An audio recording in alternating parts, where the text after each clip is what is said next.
Ndugu zangu, nitumie fursa hii kutoa onyo kama mama, kutoa onyo kwa wale wote waliochochea uvunjifu wa amani.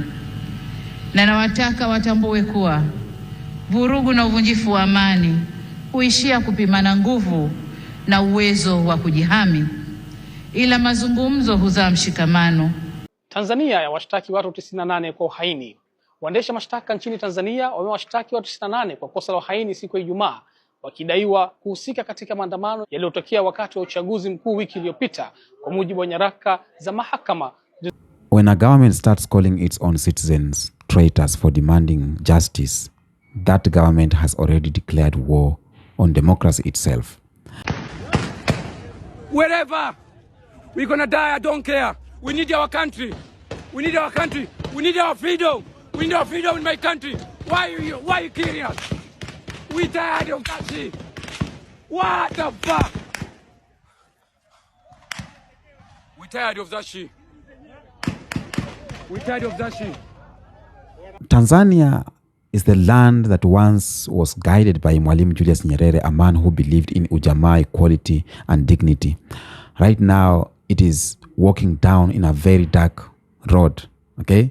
Right now, 98 Tanzanians have been charged with treason, and their crimes just fighting for their rights, protesting, organizing, and daring to speak against injustice. Now, in the previous election that was passed in Tanzania, people are being threatened with death, not because they kill anyone, not because they betrayed the nations, but because they demanded that their votes, their rights, their voices be respected. After the October 29th general election in Tanzania, the people went to the street demanding fairness. They said the election was stolen. They said opposition leaders were silenced. But the government responded in different way.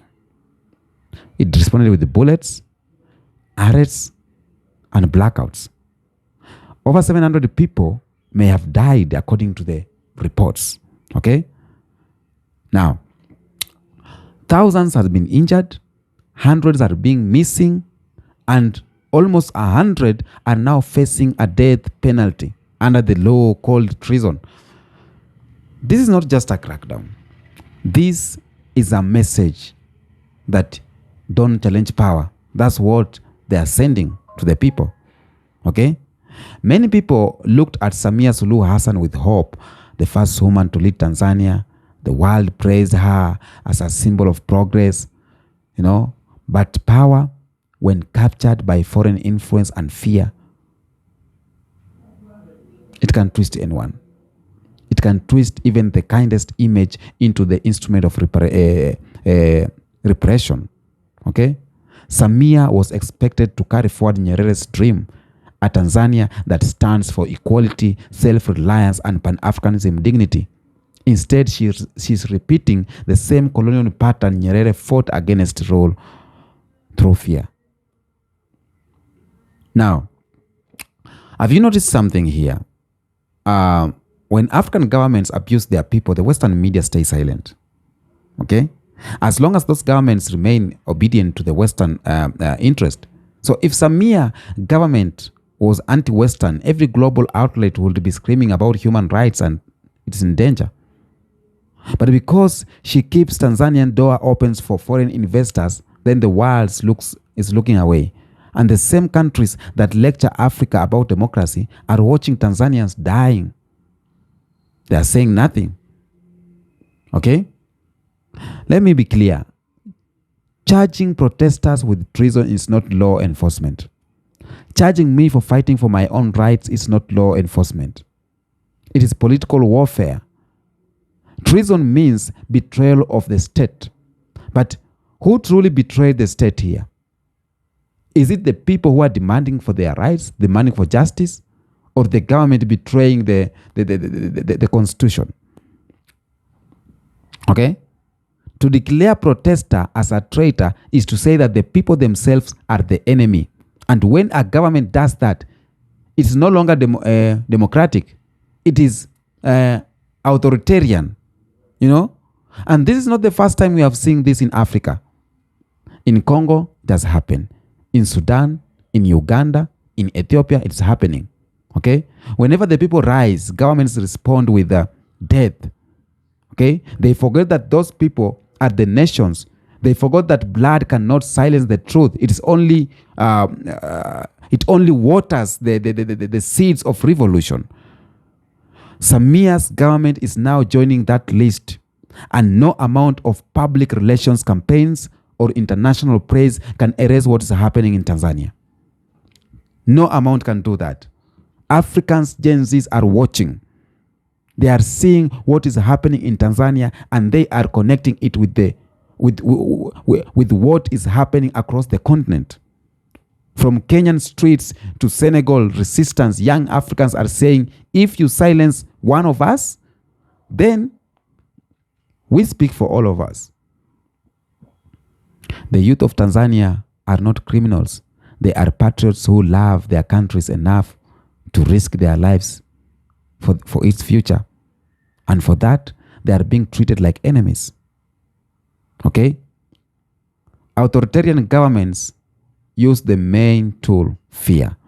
So they are instilling fear to the people. They don't always need to kill. They just need to make you believe they can. By doing what? By threatening a death sentence. They are painting fear in every citizen's heart. You know, you start to censor yourself. You start to whisper. You start to asking questions. So what is happening? It is installing fear to the people. But fear cannot last forever. People are waking up, and this generation is very different, because even silence, when stretched too long, it turns into a scream. Okay? If Nyerere were alive today, he will not be silent. He will remind Samia that power is not a throne, it is a responsibility. And he will remind her the leadership means serving, but not punishing. Okay? So, let's remember the words of Julius Nyerere. Nyerere said that freedom and development are as necessary to man as air and water. Okay? So if freedom dies in Tanzania, development will follow. And it will follow into the grave too. When freedom dies, there is no Tanzania. So what's happening right now? It is putting Tanzania on a rock. Okay? This is bigger than Tanzania. It's not about Tanzania only. This is a continental cry. It's about the African struggle for self-determination. Every time the leader silence dissents, they open the door for foreign control. When citizens are afraid to question power, foreign investors become the only voices that matter. Okay? So that's not independence. And we have even celebrities like someone called Nifa. She's being trialed to do what? They want to jail him with treason. And that means that it is a death sentence.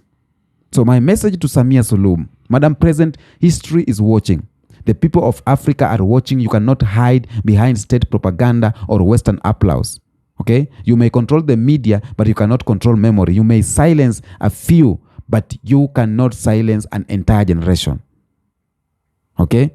When the cries of the oppressed echo through time, they return as judgment. They return as judgment. And no title, no power, no alliance can protect a leader from the truth. Okay? Now, let's understand something here. To understand this crackdown, you have to understand one thing for sure. Samia is not acting alone. As I said on my previous episode, Samia is acting from there's force behind him. Okay? Since stepping into power, her administration has been carefully shaped and guided by foreign advisors and the machine called CCM. So let me say this. They don't care if Tanzania die. Okay? They don't care if Tanzania die. They only care that foreign contracts remain untouched. Contracts involving gas, involving rare earth minerals, and the telecom monopolies. Okay? And who benefits from this? Western corporations are the one benefiting from this, not Tanzanians.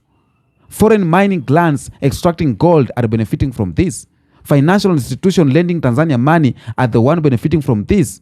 Gulf states investing in ports and logistics gain from this. Okay?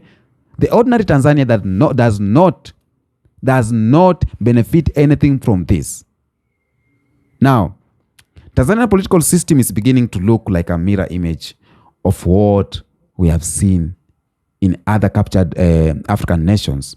Elections are held not to empower citizens, but to legitimize power. Okay? It is the same colonial design, just wearing African faces. And the sad truth is that many African leaders today serve foreign matters more than their own people. And that's when Magufuli was here, there's some people who are in CCM, they were facing charges. You know, Magufuli was an engine. He was a machine. He was calling out a spade a spade. But when Magufuli died and Samia took power, Samia slowly began to bring back those people who were of bad luck to the government of Tanzania. Okay? Now, we must unite as Africans. Tanzania, Kenya, Nigeria, Ghanaians, we must unite. Okay? When one African nation bleeds, the whole continent feels it. We cannot stay quiet and see what's happening. It's an African problem because a repression anywhere in Africa is a threat to freedom everywhere in Africa. Why am I saying so? Because the Kenyans who are in Tanzania are facing charges. They are not free because Samia is saying that the people who came to Tanzania to protest are not Tanzanians, but are somehow Kenyans. That's what he meant, or she meant. Okay? The idea of justice for those 98, it will not die. The idea of democracy in Tanzania will not die. The idea of Africa unity will not die even if you suppress anyone. I'm saying this. Tanzania is on the rock, and the 98 people are facing treason just because of calling out the government, just because of asking for their rights, just because of asking for free and fair election. It is too bad. She took the opposition leader Tundu Lissu and locked him up and went on election without an opposition. So what is happening in Tanzania is something that the youths of Africa needs to watch. We need to watch this, and we need to come out and talk about this. Let's move to the next episode. Until next time. Peace out.